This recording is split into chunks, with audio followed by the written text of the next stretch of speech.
Recently, I picked up on something surrounding all these culture war shenanigans, which includes all these little independent creators, people who noticed the proverbial ring of power at the wayside, and unlike Faramir, they stopped and decided, sure, why not? And now they're getting into all their cute proto-woke media projects, meanwhile their attention themselves into fame and fortune. Now, I've said this before, but although I adhere to the Christian faith, I don't go about labeling myself wherever I go. My Christian faith informs what I have to say, but my being a Christian doesn't make what I say any more or less legitimate. And that's why I often say my opinion doesn't matter. In reality, it's Christ's opinion that matters. I've also said this about Synthetic Man. I know he isn't a Christian, but much of what he talks about has truth in it. Incidentally, I feel like Synthetic Man may lead people to Christ despite not being a Christian. Speaking for myself, my parents were Christian and raised me under their beliefs. I was also brought up going to church, and much of my education was conducted under teachers who were also Christian. But never once in my life have I ever thought that this gives me any kind of authority when I speak to others about anything. Okay, maybe when I was younger. But the point is, if you as a Christian plan on subjecting other people to the whims of your morality under the veneer that you are a Christian, then two things will happen. First, people will not want to be around you for very long, be they believers or non-believers. And second, said people will then figure out every and any way you are hypocritical, and they will nail you to the wall on that at the most opportune time. And as a result, you and your silly adherence to your values will look foolish. Humility is a virtue. All too often, when people call themselves Christian, they are applying what my father likes to call bolt-on Christianity. What that means is they have a generalized understanding of what is right or wrong, and when they want to legitimize anything they say, they'll say it's based on their Christian values. And at times they may even be bothered to look for some Bible verse that in some convoluted way supports whatever it is they say regardless of the context. Now, this is a mindset that was made prevalent by a lot of modern Christian entertainment, some of which I look back on now and have been shocked to discover just how woke it all was, and how postmodern ideals snuck their way into the church through things as seemingly innocent as VeggieTales, Adventures in Odyssey, and McGee and Me. Looking back at much of my childhood has made me realize I grew up in a world full of proto-woke philosophies that had slithered their way into the church. Incidentally, this is why I also don't believe in high-roading someone like Synthetic Man into Christianity like others have tried. Much of what constitutes as being Christian nowadays is a bastardization of the Christian faith. These so-called Christians are just parasites who have found it worthwhile to hijack faith in Jesus Christ for personal clout. And what they don't realize is that this all mocks Christ for the work he has done. And for such strict adherence to biblical values,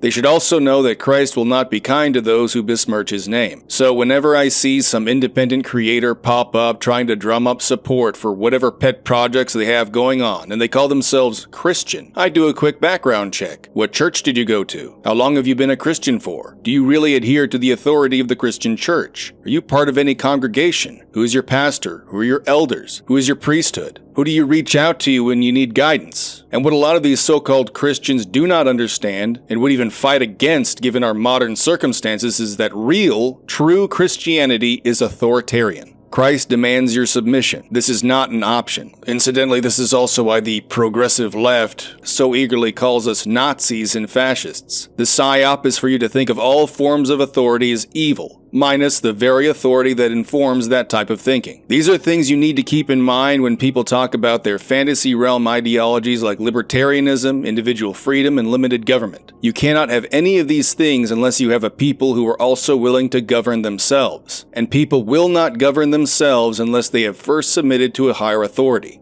You need to keep all this in mind as you see more and more of these bolt-on Christians show up. Are any of them under any form of governance whatsoever? Are they going to church? Are they under the authority of an established sect of elders, of pastors, or priesthood? If none of these things are true, then the only authority they have submitted themselves to is themselves. They are Christians in name only.